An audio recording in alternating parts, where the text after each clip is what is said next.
Okay, hello everyone. Welcome to Fat Mascara. I'm Jen Sullivan. And I'm Garrett Muntz. Yes, he is. Hello. Hi. Hi. Did you realize that when I asked you to guest co-host that someday you would be official member of the family? I feel like I'm living in a dream. It's so Stop exciting. It. I'm so flattered and so honored to be asked to do this. I mean, listen, I have been such a fan of the pod since you guys basically first started. And to think that I could contribute on some small part to what you've built is so exciting to me and so flattering. So thank you for asking me to do this. Yeah, it's funny. I was just bringing up because we replayed an episode from our early studio we used to record in. And I was thinking the first time you came on Fat Mascara years ago, it was at those Bravo studios where Andy Cohen's dressing room is. Do you remember we took you in a random closet to record? Yeah, no, I remember Jess met me down in the lobby and had to bring me up, and it was nighttime and it felt very secretive. Yes. And quiet. But it was awesome. I mean, it was my first time being in a real legit studio. So I was very excited. And now we have this lovely virtual studio. So welcome to the family. Everybody, if you haven't been listening over the last 2 months, Garrett's voice might sound new. If you didn't listen last week, he is our new contributor and will be will be hosting with me here and there. So I'm glad you're so excited to be here. How was your Memorial Day? It was good. I always get surprised by Memorial Day, so I hardly ever plan anything. And I actually kind of like it that way because one thing that I did, this is going to sound really sad, but I have so much fun. I cleaned out my entire closet and I got rid of all the clothes that don't fit me anymore, which is 70% of my wardrobe because my body is kind of in flux right now. And I'm a believer in dressing for the body you have at the moment, not holding on to stuff, hoping that one day it will fit me again or whatever. So I am sitting here in my bedroom with a huge pile of clothes that I still have yet to get out of my house. But it was so productive. What a productive week. I will say big piles of clothes make for fabulous sound recording. You've padded walls right now. Listen, I'm in a hovel that's just piles of fabric. So it's ideal soundproofing. So if nothing else for the summer for Garrett, you will look good. You'll have a wardrobe that fits. Am I right? I mean, I bought some new stuff. I did some online shopping. Not to beat a dead horse with this, but I'm really inspired by Magnum PI. So I've been searching I bought a bunch of vintage jeans off of eBay that are the same ones that he wears. The listeners are not in on our entire text chain we've been having since you last came on the show, which is when we talked about Summer Daddy era. Yes. And then I wanted to make a video of what is the epitome of Summer Daddy. So I sent Garrett a picture of, Magnum PI. And we have also found in the week since that there's something in the water. I mean, I do feel in the men's world, men's fashion, men's style, every summer he comes up, right? Because people are oh yeah, the Hawaiian shirts, the shorts, all of it. There's even a whole Instagram account that I follow now called Magnum PI Lookbook. That's they document all of his looks. Is he to men what Sarah Jessica Sex and the City is to women, perhaps? Maybe. I mean, it's more old school than that. So it's I'm trying to think what an equivalent. This is 80s, late 70s, early 80s. Yeah, but nobody's bringing back the women's fashion from then. The men's fashion still looks cool, but I'm not going to go. What was the one that was set on a cruise ship? It was a soap opera. If Jess was here, she would totally know what I'm talking about. Oh, Love Boat. Dynasty. Love Boat. Yeah. I mean, it's Dynasty era, but yeah, women move on faster. You're still stuck on Tom Selleck is his name, right? Yes. The actor? And who still looks great to this day. Right? But, at that time, it was the epitome of cool, Yeah. So yeah, I cleaned out, bought new, chilled out. What did you do? I was off the grid, truly off the grid. I went camping.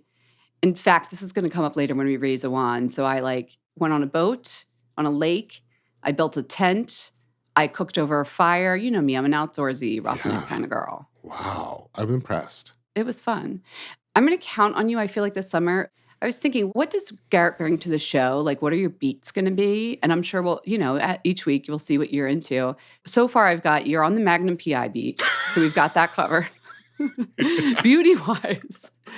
What are you looking to like bring more to the show? This is like you're a contributor now. I mean, listen, I think it's going to be interesting for me because my entire career has basically spent covering men. Yeah. So I filter pretty much everything through a men's grooming, men's style lens.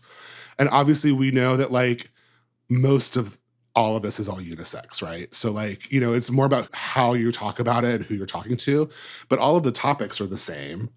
So it's going to be interesting for me to kind of stretch myself a little bit and talk about things like I've admitted on this pod before that I don't know too much about makeup. I'm curious about it. I want to learn more about it.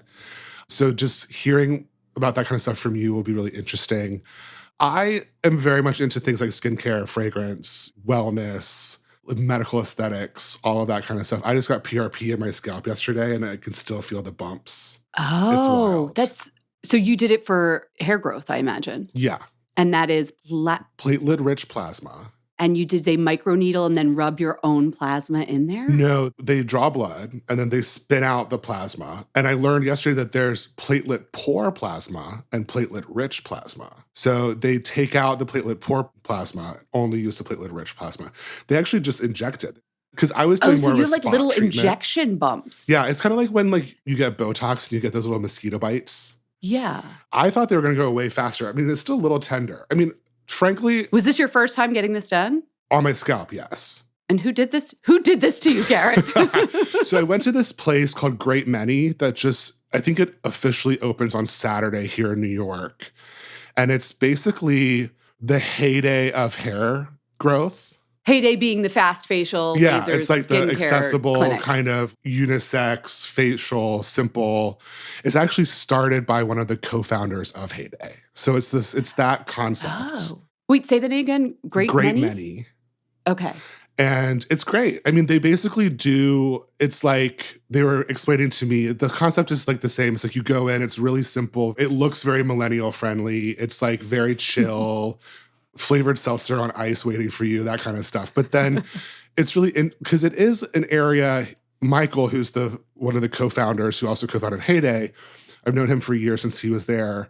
And he feels that hair care, hair growth particularly, is where skincare was like 15 years ago.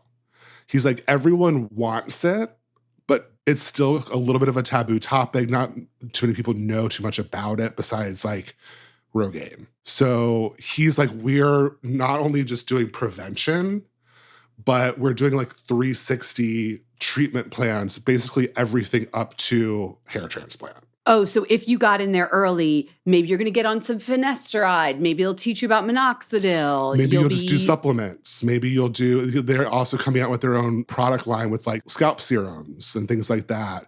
This is smart. I literally just got off the phone before we talked with Dr. Oyurinde at Baylor College of Medicine. I'm doing this big feature for The Cut on hair thinning. Oh, cool. And we like both mentioned PRP, but then we were like, that's extra credit. So it's too much to talk about in this article. But it's funny that you say this because then it's like, yeah, we might be ahead of the game a little bit, but in the next 5 years, I think more and more people are going to be hearing about that and being able to have access to it since it's hard to go to the derm and get that done, and it's expensive. For sure. And also, they're trying to bring this idea to a larger audience and make it more accessible. I mean, it's still expensive. You're still getting a medical procedure, but it's not a facial. It's like they're injecting you with your own stuff. And there's great studies on PRP. Totally. It's been around for decades at this point. What's your goal? What's your goal with the PRP, Garrett? Because you have hair. No. Listen, I went through the whole consult process. They talked to me about my family history, my hair, all that stuff. They did the scalp camera, which we've all done before as beauty editors. It's amazing. No, it is not. It is terrifying. What are you talking about? No, but it's so it looks like little, I mean, I can't get enough. It looks so crazy when you're like microscopically looking at your scalp and the follicles and everything. It's so wild. We did it together, and you know how like the hair is so large in the camera, it looks like trees, like you're in a forest. And then we were both like, our forest had Ewoks. Because like you'll have like a little flake. It's like little things dancing around. You're like, what is, it looks like another world in there when you see your scalp up close. It's totally wild looking. And like your skin looks all kind of cracked and like weird. It looks like trees. And honestly, that's the analogy a lot of hair people use, which is plants. Like you want to have a holistic, like it's like growing plants. Like you need sunlight, you need soil, you need fertilizer, you need nutrients, all that stuff. It's not just one thing, right? So that's what they a lot of times will use. But the woman was great. And she was like, honestly, you don't really need a lot. She's like, you have a little bit of thinning at your corners. And she's like, if you want to do, PRP, you're here, I would say do it, but it's not like you need it right now. So I just did it. Is corners a term guys use for like, I call it like the Count Dracula, like the peak? When men lose a tiny bit of hair on their hairline, it's like a more dramatic widow's peak. Is that what you call that, the corners? I don't really know what the proper term is. I call it the corners. Yeah, that's a pattern that's pretty common, I guess. Yeah. I mean, with male pattern baldness, it's all about the crown and the sides. And with female being more dispersed around. I mean, I'm very lucky from a male standpoint because I'm not concerned about my hair thinning right now. I've never had any issues with it. A lot of guys do. I mean, really, the stats are crazy. It's like a third of guys by the time that they're 30 have been losing their hair. And I just heard 50% of women at some point in their life also will have hair. Look at this is turning into the His and Hers podcast. You give me a stat, I'll give you the women's stat. No, okay. But Michael was telling me yesterday that like so far they did a lot of reach out in terms of like just getting people's thoughts on hair loss, hair care, if they're worried about it, what worries them about it. He was like 90% of our respondents were women. Okay. So it's a very gender neutral space. They treat it all like it's a very gender neutral thing. Can we go on this great many journey with you? Like if you go back, will you tell us about it? Yeah, for sure. I mean, I think it's a great concept. They really want to scale it. I mean, obviously it's like, that's the idea is to like bring this out to more places. I mean, right now they just have the one store we're the one space that's opening this weekend. But I think it's awesome. I think it's a great concept. And I think anything that we can do to destigmatize that conversation, it's one of the few conversations left that people really have a hard time talking about. Yeah, 10 years ago, not a lot of people admitted they got Botox. Now it's just like, yeah, I got Botox and it's available in the corner. And I think that's what you're saying, where this might be going. Yeah, for sure. I think, I mean, in my work, I know that basically every guy is concerned about their hair loss. And I would assume that most women are too, because hair is a really big deal for pretty much everyone. And it's tied to a lot of emotion. It's tied to a lot of fear and anxiety. They were also, one thing from a women's standpoint that they were saying yesterday was like, a lot of it too is tied to perimenopause, which can start as early as 35. So they're really... Preach, Gary. I was like, what? I could not believe that. So TMI, guys, when we were deciding what time to record today, we were like, what? I was like, all right, well, you're part of the fam now. I can't do it earlier because I got a mammogram. And then you're going to learn so much. And I'm going to learn so much over the course of like us chatting together. I mean, listen, I said this to you. I don't believe in TMI. I don't think beauty editors believe in TMI at all because we talk about our bodies and stuff all the time very publicly. So like, it is what it is. We're in the wrong profession if we're going to get squeamish about things. For sure. On that point, I'm not going to give you a description of what it is like to get a mammogram because I know men have their own medical things they have to get done as they get older. And I won't do that to anybody else who's listening. So we'll keep it PG-13, all right? It's all about prevention, right? And I think that a lot of people, no matter what it is, mammogram, prostate exam, colonoscopy, all of that stuff, people get freaked out and that prevents them from doing it. You just got to do it. Guys, it's a safe space at Fat Mascara. We're here to talk about all the weird things that happen. This is going to be fun. I say we get into some news, if that's okay with you. Yeah, let's do it.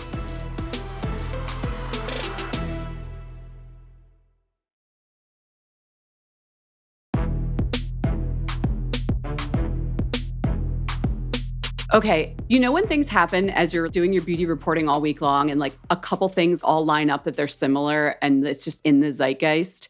Okay, this past week it happened with the age 52, and I have to talk about this with you.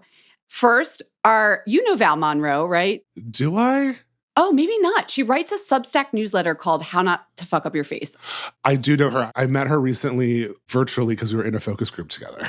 Oh, amazing. Okay. So she's a delight and her newsletter's a delight. Someone wrote into her saying, I'm 52, should I do XYZ? And so the editors at The Cut, and these are my editors, we're the photo editor, put it on Instagram, and the photo they used, I sent you a link to it. Did you see the photo? I saw it. Guys, go to the episode notes and click on them so you can see this photo, or just go to The Cut's Instagram. She looks like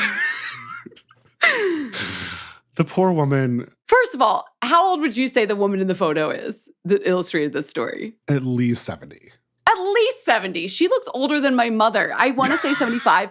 And the comments were brutal. First of all, the New York Magazine's The Cut Instagram followers are the meanest people on the interwebs. Totally. Because I get, my things go up on Instagram too. And Val and I text about it because we're just like, they hate us. It's just like, they have no shame, those people.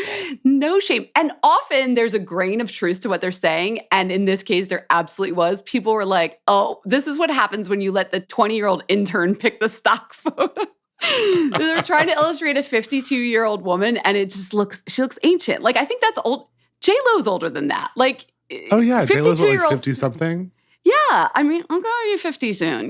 Like, it's not what I think people who are younger think of it, and even like what it was in the 1950s when you were 52 and you already had like 3 grandkids at that age. You know what I mean?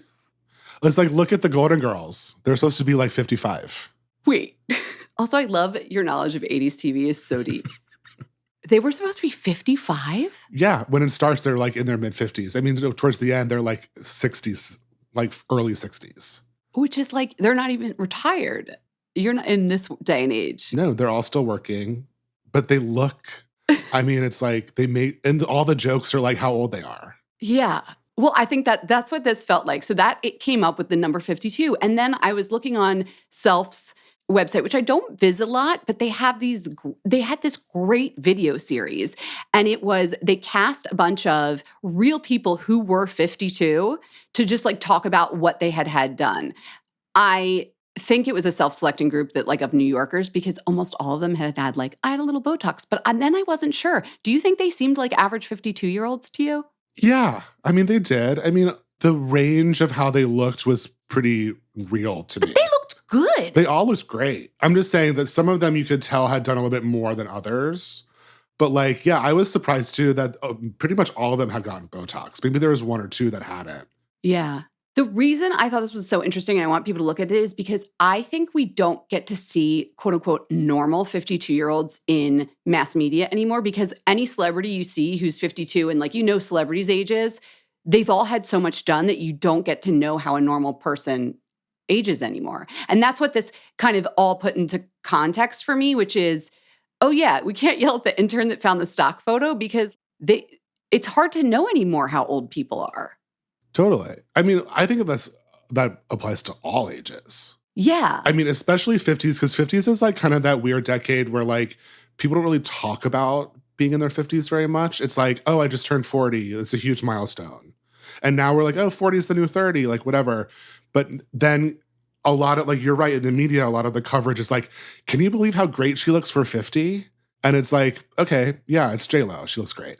Do you think that we should be more open about our age? Does that seem like a good thing for society for you? Because some people are still like, I just saw some New York Times article and the woman like didn't give her age, which they always want to put your age in an article. I always want to know how old people are. That's just me. I've never really understood that idea. I mean, I also think traditionally it's different for women and men, but like I'm turning 40 this year and I have been saying that I'm 40 for the last like 2 years. Because I was like, you age yourself up. I'm into it. I feel better now than I ever have in my life. And I'm like, 40 is awesome. And I remember when I was little, though, my mom, she had me when she was 30. So I was 10 when she turned 40. And I remember she like showed up to her birthday party dressed as an old lady. And remember they used to have at like Spencer Gifts, the over the hill balloon. Yeah. And it's all like, you're turning 40, you're basically dead now. But I think from a look standpoint, it's all over the map. Yeah. But like why that is always behind someone's name when they're quoted in the news. And it's not like you're going to put someone's weight, like 52 and 173 pounds. Why it feels almost like, why do we care what the age is? I mean, I guess it gives you context on how much they know about the world. Maybe that's it. I mean, yeah, I guess. I mean, traditionally, I guess it would denote experience, or if you're talking about like your job experience or something. I think it is a little weird to always like dwell on like the actual number versus a lot of other markers. I have to say, do you have an Alexa by any chance? No, I don't. Okay, so I have one, right? I was talking to someone about this. Our Alexa must think, this is all we ask it. What's the weather? Is X food safe for dogs. And then the third one is when we're watching TV, how old is X actress? Like truly, I have a piece of technology that is there just to answer 3 questions. I always think it's funny to ask people that have an Alexa, like, what do you use it for? And like weirdly, a lot of people use it for like the same 3 things. Really? Yeah, because it's not really great at anything else, but it knows every celebrity's age, I will tell you. Do you ever do that's funny. I mean, I'll do that with Siri. I'll be like, Oh, okay. Yeah, same idea. but that's really funny. The age thing is so Also, funny grapes, to me. not safe for dogs, just in case you have 2 dogs. Oh yeah. I used to eat so many grapes, and then my dog, I was like, oop, can't do that anymore. Yeah. It's very sad because they would love grapes. I know. It feels like such a good little treat for them. Sorry, I took us off topic, but I think just my point was 52 just feels like the new 40 in that way that your mom had the big party. It's almost like, okay, you're an adult now at that age, and that age keeps shifting backwards, and I kind of like that. Moving on to another age group, cannot get enough of the teens and their obsession with beauty. Totally. Tell me about, you sent me this story and you were like, we must discuss. Yes. Okay, so there's this story in the New York Times, I think 2 weeks ago at this point. And it's basically about this trend of, sorry, I was just pulling up the headline here. It says, when did teen boys get a nose for $300 cologne? Like everyone that I've ever met sent this to me. And I think it's fascinating. Basically, the gist of it is much like tween and teen girls are buying fancy skincare, the boys are buying fancy cologne. So it's all about this whole TikTok-driven trend of boys buying like, they talk about all the designers like Gaultier, Dior, all of these like very fancy colognes, and they have like collections and they're very into it. They're trading them, they're talking about them. I think it's really awesome. The trading actually, this is making a little bit more sense. First of all, can I just say Cologne Boy at Cologne Boy on TikTok? Yes. This little dear heart, I cannot get enough of him. And then I was like, I wonder if Garrett was like Cologne Boy back in the day. Okay, listen, so I was not that much of a collector, but the reason that I think this story is really great is because I think it's something that I don't think it's necessarily a new thing. I think what's new about it is that the TikTok social media kind of social aspect of it. Because I remember my parents were not fragrance people. I used my babysitting money to buy my first Chanel cologne. Like that was like what I did. Like I was just like, yeah, I want to try this cologne. I smelled it in a store. It was Platinum Egoiste. Okay. And I was like, I'd use my money to buy it. I mean, I didn't constantly do that with new fragrances, but I was very much like, I want a designer cologne in like middle school. You have to look him up. He did at one point, like he ranked all the Jean Paul Gaultier. First of all, he pronounces the French houses and the labels better than I do. And he ranks all the Jean Paul Gaultier. My favorite thing about, can I read you a quote from the story? My favorite thing in the story? Yes. Quincy Dickerson, a manager at the Nordstrom in Manhattan Mall, said she had to replace the tester bottle of Jean Paul Gaultier Le Mal Elixir, which is $152, several times because a group of tweens kept stealing it. Like, it's so boy. Like, first of all, it's a trading aspect and learning. It reminds me of like baseball cards. There's like a collector's aspect to cologne, which I have as an adult. And then it's like, the boys will be rowdy boys and they're just going to go steal the little Jean Paul Gaultier, by the way, everybody knows is the naked male torso one that's like, they have how many flankers at this point? Like 20. I mean, they have a new one that comes out like basically every year. Yeah, but I actually didn't realize that was such a pricey cologne. In my head, that was like, you know, a Macy's, like in my head, if you asked me how much, I'd say $88. I didn't know it was $152. But also in today's world, is that really that expensive of designer fragrance? I feel like we're living in like the world of like inflation. Yeah, and also like $500 fragrances. True. So it's like, for me, this whole idea of like, I've heard mixed responses to this. Some of my friends who are parents or like of younger kids, not of this age group, are like, I would never let my kid buy that. I would never give my kid $200 for a fragrance. And I was like, but I don't know if they ask for it for Christmas or if they save up their allowance for it, like how are you going to stop them? But then on the flip side, I thought what was interesting in that story, all the parents interviewed were supportive of it. They were like, this is great. The only person that was critical was that middle school teacher who was 27 years old. And she was like, in my day, we went to Bath and Body Works. I was like, girl, please. I was like, you're 27. Your day was 10 years ago. What do we expect? These are in the culture. They're talked about. Of course, they're what people are going to covet. Totally. I mean, regardless of their age. And also, it's like, I think it's awesome that these kids want to learn about fragrance and are really talking about it in a really realistic way. Not just wearing it, but also learning about it. Oh yeah, tonka beans. The writer for the article had to then explain what tonka is. Of course, I think listeners of this they're like, an African legume, because this 12-year-old knows what a tonka bean is and what it smells like. I did just keep thinking he seems pretty knowledgeable, and I know when people get into whatever it is, be it trading cards, Duncan. I just said Duncan and Dragons. Maybe I need some coffee. Dungeons and Dragons, we never knew we Pokemon. Needed.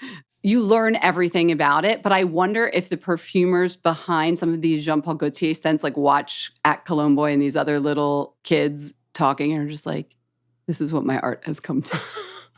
I mean, I'm sure they watch it all. I know you and Jess talked about the Firmenich thing last week. I was also there, and I was surprised. I mean, not surprised, but it really drove home to me how important that age group is in fragrance right now, because all of the concepts and trends that they outlined came from Gen Z and younger. And I was at an Axe dinner a couple months ago, and I sat next to Frank Vogel, who made that new Axe scent, which actually is beautiful. And we were talking about how important that age group is. He has kids that age who are teenagers. He's like, I have one son who is really into it, and one son that does not care at all. So he uses them as sounding boards for things. So it's that age group is very important in the development of fragrance, especially right now, because realistically, they're driving the market. I mean, that was one of the takeaways from that story for me, was how much these kids are spending and what power that gives them in this industry. Axe smells really good. You don't have to spend a lot. Hello, the fact that you just told me Frank Vogel, who did Glossier You, did the latest Axe fragrance. I just don't want kids to equate the expense, but that's with anything in fashion. The more expensive it is, the more coveted. But you can get a really great fragrance now for not that much money. What's the new Axe one? Did it smell good? It's called Black Vanilla. It actually smells listen, it's very on trend. It's very vanilla. I'm not a vanilla person, but it has a bergamot, it has a fresh, but then it kind of dries down to this ambery kind of warm vanilla. It's actually really great. It smells like a high-end fragrance. And that's the thing about all these stories. Whenever they reference Axe, I'm like, this person writing this story has not smelled Axe since early 2000s. I mean, even then, they smelled pretty good. It's just the fact that it comes in a little aerosol canister and had raunchy ads back in the day that but those are good. And body sprays are hot right now. At one point, I don't know if this is still true, but at one point, Axe was the #1 fragrance brand in the world for years. I don't doubt it. Yeah. I think Axe gets a bad rap because of their old marketing. Yeah. But I also think, yeah, you're right. Body sprays are back. It's also for that age group, you make fun of them for using Axe at a certain point. You don't want them to wear Axe, but then you also are looking down your nose at them for buying fancy perfume. So it's what do you want them to do? What's the solution here? I mean, $100 for a bottle of good fragrance is realistically not that expensive when there's no other option besides Axe. So my stepson is 10. He's just turning 10. I'd be happy for him to get into this over some other things teenage boys get into. Totally. I don't know. There's science in it. There's art in it. There's a community. I mean, I do think that oh yeah, there were a few little points where I was of course this is the teenage boy. They're how you smell really makes or breaks when you're talking to a girl. Which is very funny. Kids, one of the tweens said that. Yeah. I was yeah. But it's also sweet. It's sweet because it's they're 12 or 13. Yeah, it's I mean, it is funny though, because there's always going to be that aspect to fragrance, but I do think that what they're talking about when they're talking about actual, just the fragrance notes, the fragrances themselves, is what we hear a lot now from fragrance marketers, which is that the attraction aspect is less important to people than how it makes them feel. And the artistry aspect and all the it's just another subculture, if you will, or fandom that I think is kind of a healthy one if you think about it. Totally. If your wallet can stand it, of course. Yeah, I mean, that was really the thing that I thought that the parents were saying in this story was like, they're not upset about the interest in fragrance. They're just like, we can't afford to be buying a new bottle every week. Yeah. Which who can? Yeah. You mentioned, moving on a little bit, you mentioned that Axe was at one point the #1 fragrance brand in the world. I want to talk about Amazon because all of these prestige brands are now coming on Amazon. And you and I were doing a little research. And did you know, I didn't know this, but that Walmart.com is still the #1 retailer? That blew my mind. Blew my mind. I'm very curious about that because Walmart.com, I don't know if you ever get this when you write stories, but brands do not like to be listed as being sold on Walmart.com. I've written stories and sometimes I don't even build the links out, and then I'll get an email from the brand and they'll be like, can you change the link to, 13 Loon instead? I mean, obviously 13 Loon's way cooler than Walmart, but I think it's that third-party selling aspect that you don't know that it's like the real product. Walmart has a very big gray market, which accounts for why it's so big. But to that point, so Amazon at some point, I think it's changed, really had the same issue, both perception, because if you're shopping for beauty, there's no glamour to shopping on Amazon. It's so utilitarian. And they also had third-party sellers, so you weren't always sure. You'd search for a particular beauty brand and there'd come up like this range of prices and the weird buying options. And you're like, is SkinCeuticals legit? P.S. I bought a SkinCeuticals once on Walmart.com. It was absolutely not SkinCeuticals. I did it for an article. Completely fake. I was like, is this water in here? But we just saw just this week, it was, I believe Kiehl's went and now has an Amazon storefront. Some of the other ones there was other premium ones. Oh, It Cosmetics. Lancome has had a storefront for a while. Youth to the People. Do you think that it's going to turn people off to know that their cool brand is also sold on Amazon? I don't think so, honestly. I mean, also Clinique just went on a couple weeks ago. They're the first Estee Lauder brand to be on there. I mean, I think it's a sign of the times. I think that realistically, everyone shops on Amazon. I mean, you're right. I think the one downfall of it is the discoverability of it. It's not I have to do all these stories all the time. It's like best XYZ on Amazon. And you spend all this time going through the pages and pages and pages of moisturizers. So it's not really good for discovering products. But if you know you want it and you know you're going to buy it or you need it tomorrow, that's why we all use Amazon, right? Yeah. Wait, why would you have to write that story? Because it was Prime Day and people were trying to get a deal kind of vibes? Yeah, totally. Okay. It's like the best skincare on sale on Amazon. Right. And it's fine, because people buy from that. It drives traffic. Yeah, it's I want a deal. And who doesn't love a deal, right? And Amazon always has good deals. I think that what's interesting about this story to me is how quickly they've turned that around. Because I remember I met with Melanie Getz maybe 10 years ago at this point, 8 years ago. And I was like, oh my God, I just bought some more of your hair cream. I love this hair cream. And they're like, where do you buy it from? And I was like, Amazon. They're like, we don't sell on Amazon. And I was like, oh, sorry. Whoopsie. And they're like, we would never do that because of that reason. We can't control the inventory. We can't control where it's coming from. And that was the big feedback from brands. We can't control our own story. You just kind of upload it and drop ship it and whatever, right? But they're like, we want to be able to control our own imagery, our marketing, all of that stuff, and keep out the third party. And obviously Melanie Getz is on there now. They were comfortable enough to change their opinion because Amazon really put the effort in. They have that whole luxury beauty section now. Yeah. Where each brand can have their own storefront, which is what Kiehl's is doing. Which helps because then you can upload the little videos that are so you can't shop online now without video content to show you how to use something. I feel like that's totally. just the discoverability that you were talking about. Yeah, and that's definitely the Sephora effect of having all of these extras, right? Which Amazon is smart to integrate. I mean, I think what's also fascinating too is it really exposes how slow these huge conglomerates are to changing their business structures. The fact that Clinique is it the first Estee Lauder brand to go on Amazon, and it only happened like a month ago. And Kiehl's is also... That's L'Oreal owns, yeah. Yeah, when I worked at Sephora, I remember Clinique would not be sold at Sephora because this was the early days when it was like, you're going to cannibalize our department store. Oh my God, like department stores, haha.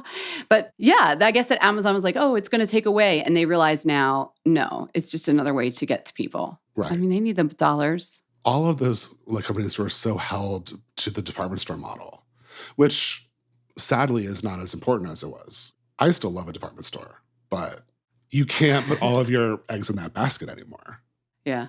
Well, I'm interested to see how this goes as more of I'll call them prestige brands, like come on to Amazon and see if that boosts them, because they're fighting against these indies that are all over TikTok. So we'll see what happens. All right, let's take a little break and then we're going to raise some wands.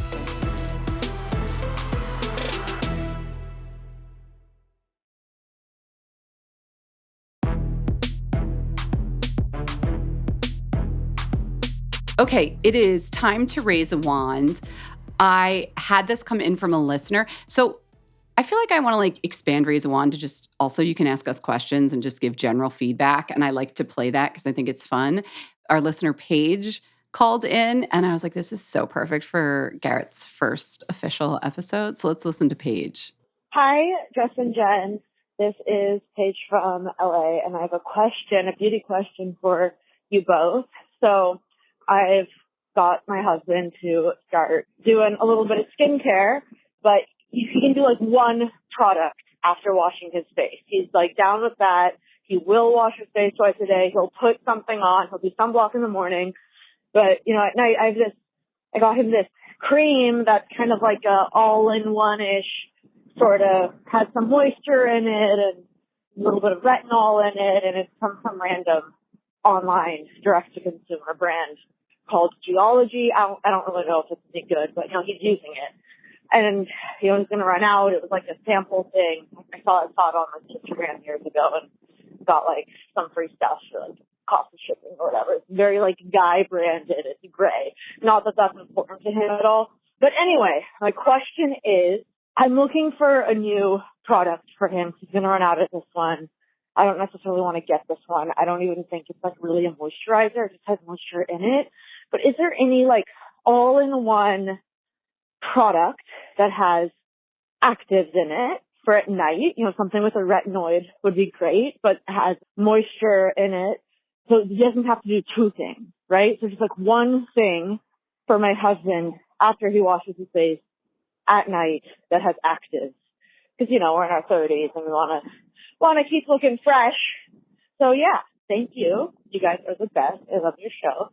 And I hope that maybe someone, one of you two or someone in the Fat Mascara family can recommend a good product for my husband. Use one thing with active after he washes his face at night.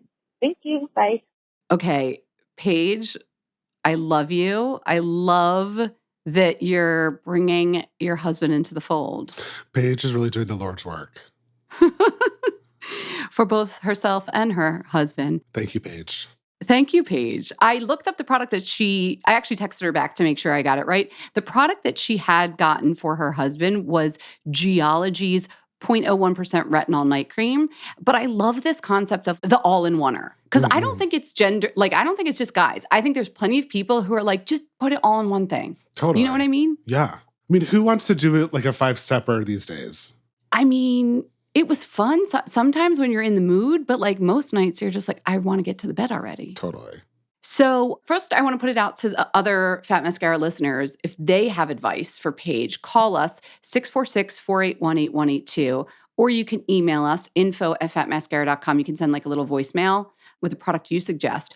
But I was like, who better than Garrett to like be the first to weigh in here? Do you have advice for Paige? I do. So I love a multi-use product. Personally, I use them a lot. I also think that the ones with retinol are very important. They're kind of harder to find because a lot of them with retinol, you're not really supposed to wear during the day. But I have 3 options. I personally love the Skin Better Alpha Ret. Okay, Skin Better. Oh, sold in doctor's offices, Skin Better. You can also get it online through their own website. It's expensive. It's like $120, which I know not everyone is going to spend. I think that it's probably one of the best retinol creams that you can get because it also has a lot of antioxidants. It has a lot of hyaluronic acid in it. It has AHAs in it. Oh, wow. How'd they put that all in one bottle? It's like your only product you need at night. It's so good. Okay. And they have an eye version too, but I personally use just the overnight cream a lot. It's great. If you don't want to spend that much money, there's one from Dennis Gross, which is called the Advanced Retinol Ferulic Intense Wrinkle Cream. Oh, what a name. I know, it's very long. That one is around $60-ish, I think $61 or something. It has niacinamide, it has retinol, it has ferulic acid. So it's like, it has this, they actually say that you can use it during the day too, because it's a retinol bakuchiol blend. I don't know if I would use that during the day personally. Yeah, some retinols have a sun sensitivity aspect and or the sun makes them not as effective, the retinoic acid. It's also a heavier cream, so I wouldn't want to wear it with sunscreen, which you have to use, And then on the third tier, I love this one from Paula's Choice. It's about $30, and it's called the Triple Active Total Repair. That's a good price point for Paula's Choice. Totally. And it's a really good one. It's like kind of my backup to the Skin Better one. It has retinol, it has niacinamide. It's really designed for like anti-aging and dark spots, but it's personally my skin loves niacinamide, so I just like love niacinamide. It's like one of my go-to ingredients. Which is thought of mostly as like, it is brightening, but it does have those other properties, doesn't it? Yeah, it's an antioxidant. It also can help retinol work better. We get a little synergistic effect there. So that's why you see it a lot with retinol products. And so you're getting both of those in the Paula's Choice triple. What's the third part of the active? We got double active. Hexylrescorsenol. I don't know this ingredient very well. They say it's good for dark spots. So you're kind of getting... Well, Paula Bagoon knows. So if they say... If they say, it's true. So this is a really good one, I think. I mean, for like... I would say, like, unless you have a problem with dark spots as a young person, it's more for, like, people, like, our age and older because it's really targeting, like, the skin evening, dark spot removal, retinol, wrinkles, all that stuff. I love it. It's a good product. So those would be my three. I feel like that's what she wants. I love that she was like, because we're in our 30s. Hexylrescorsenol, yeah, I was just double checking, is definitely known for its dark spot fading, also an antioxidant and more even skin tone, which retinol does a little bit of, but is more known for its retexturizing. I feel like you're getting it all in that. What's the format on the Paula's Choice? Is it a lighter moisture than the Skin Better? It is. Well, it's probably around the same texture as the Skin Better. Okay. It's like a lighter cream. It's not heavy. The Skin Better is awesome. And I would say that the Paula's Choice is a great second to that. All right. I want to know what other people do for like that all-in-one kind of product. Because the thing is, a lot of these ingredients don't play well together. So it's hard to format one bottle that gives you both. That one that had AHAs in there, I can't even imagine. Exfoliating acid plus the retinol plus some antioxidants and get it to be stable. So if you guys have one that you want to recommend, tell Paige about, or maybe me and Garrett or me and Jess, call us 646-481-8182. I so appreciate that you brought tiers of price points. You had a sharp price point. You had a less sharp price point? Thank you. I mean, listen, I have been criticized before for having bougie taste in, like, skincare. So I always try. Says Garrett, who bought Chanel Egoist Platinum as his very first cologne. No, you never. Never. I also, I don't know about you, but one of my weakest points as an editor is knowing price points. Because we get so much stuff and no one ever tells us what the price point is. So we're using this stuff and like, this is great. And then you look it up later when you're doing the story and it's like $200 and you're like, oh crap. I think because I came up at a teen magazine, it trained into me to think about that, like think as the reader first. And like, yeah, teen could never spend a lot of money. So I knew the drugstore in and out. But it's hard now because with all these direct-to-consumer brands, the pricing models are all over the place. And like something that looks like it's going to cost $80 is like Bubble Skincare looks like all prestige. And then it's like $14.99 or whatever it is. And then you think Olay, I think, they have their micro sculpting, Regenerist, whatever, is like a classic all-in-one kind of product. I think it's great, the red jar. But that can be $39.99 at the drugstore. So We do our homework here at Fat Mascara. We're trying to give you everything. Do you want to rate? I'll let you raise a wand first. Oh, really? Oh, my gosh. Gentlemen Okay. first. Yeah, raise a wand. Tell me what you're into this week. So my raise a wand is, I'm just going to pull up the name because I forgot. It's a kind of a long name, but it is the Dermalogica Phyto Nature Lifting Eye Cream. This is the brand new one that literally just came out last week. I've been trying it for the last few weeks. I'm going to preface this by saying I am not an eye cream person. I'm very skeptical towards eye creams. I find that the majority of them overpromise and underdeliver. Preach. And anytime I see the word instant, I'm like, yeah, right. And it really... Where's this going? I'm getting excited. This one, I will say, so when they sent it to me, they send like the press materials, whatever. I had the biggest eye roll because apparently it's a big thing on TikTok. Like they're like, oh wow, this one actually works. And like people are really into it. I was like, okay, 2 strikes against you. But then I tried A, you're an eye cream. B, your TikTok viral already. Right. Garrett hates it. Instant TikTok eye cream. I'm like, okay. Oh, instant TikTok. Okay, got it. The stakes were high. Yeah. I tried it and it is legit, I will say. What does it do? I notice an immediate difference. I have been struggling lately just because of the water content in my body has been like puffing my eyes out more than usual. So I noticed immediately. Like that Peter Thomas Roth one that went viral like during the pandemic where it like tightens. It's not as like that one, but it's a nice rich texture. You can use it all over your eyes. You can use it on the upper parts. You can use it all like, I do the whole circle.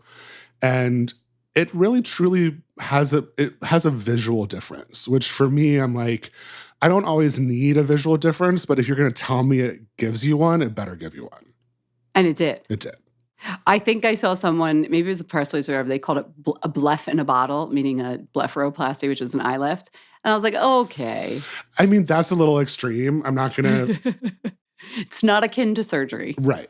But I will say that, like, as an eye cream skeptic, I was really surprised by it, and I actually use it every day now. Dermalogica Phyto Nature Lifting Eye Cream. I don't even use eye cream, but I'm going to be trying that. Yeah, sure. I mean, listen, it's like it has all, I don't know what is in it that makes it, it has quinoa extract, it has peptides, it has all these like vitamins, like vitamin E. But there's probably some sort of tightening polymer that like gives that little matrix on the surface to give you that little like zhuzh. Totally. It's got to have something to give you that like immediate effect. Okay, this is cool. Raise a wand. Yeah, it's great. Highly recommend it. That is what Raise a Wand is for. He understood the assignment. I love it. Well, just knowing that you're like, don't know a ton about makeup, I was like, I'm going to bring a makeup product so we can all learn together. But it is a bronzing product. I just tried Makeup by Mario's new Soft Sculpt Bronzing and Shaping Serum. And when the makeup educator who works for Makeup by Mario showed it to me, I was like, it's liquid bronzer. Like, what's going to be the big deal? I just didn't get it. And I don't know how they did it. It looks really shimmery in the bottle, but when you put it on, you don't look shimmery. You just look sun-kissed. Oh. And so I don't always have time to like do the bronzer where bronzer's supposed to go. You know what I mean? Right. Speaking to the all-in-one, I just want to mush around my face sometimes. But like if you do that with bronzer, then you just look like you have on face makeup and your neck doesn't match. This, however, if you do like a little half pump and mush all over your face, you just get a glow up. It's like somehow it's bronzer. Like it makes you look like you had a tan kind of, but in a glowy kind of way. Do you mix it with a moisturizer or is it just like your last step after you put on your sunscreen and all that kind of stuff? You could do it anyway. There's multiple ways to use it. And to that point, this is a little gimmicky, but I'm going to show it to you. The other cool thing, I think they did this just to point out to you that you could use it so many other ways. It's a bottle with like a pump that we're used to seeing. But then if you unscrew the pump, it also is a doe foot applicator. So the straw part of the pump, if you pull it out of the bottle, has one of those doe foot applicators with like a little, like I guess the hole in the middle is where the serum would come up. It's a little bit messier to use it that way. I've just been pumping it. But if you just wanted to like dot along your like face. Contouring? Yeah, if you wanted to contour it or That's the thing, because it has some illuminating in it. I think of it more for high points of the face, but when Mario does it on the video, which you can watch online, he's using it more where you would bronzer like for contouring, even though it's glowy. But it's gorgeous. It just kind of like disappears into your skin, and he's really good about, he always makes the product for all the skin tone ranges. So like this, even at the deep skin tone, a bronzer for a deep skin tone, there's some really shitty ones out there. I'm just going to be honest, because it's like, cool, this is lighter than my skin, or ashy, or dusty, or orange.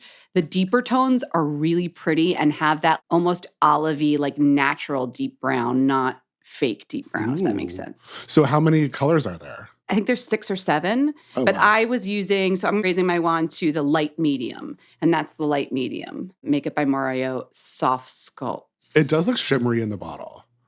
That's what threw me off, because you can almost see the pearlescent. Sometimes when you see it, like it clings to the side of the bottle, and I'm sure the lipstick lesbians have some great science to explain to me why it looks so pearly in the bottle, but it doesn't come out that way. It comes out feeling quite like a liquid bronzer without shimmer. I know you're into a face bronzer, so I feel like you might even like it. I would definitely try that.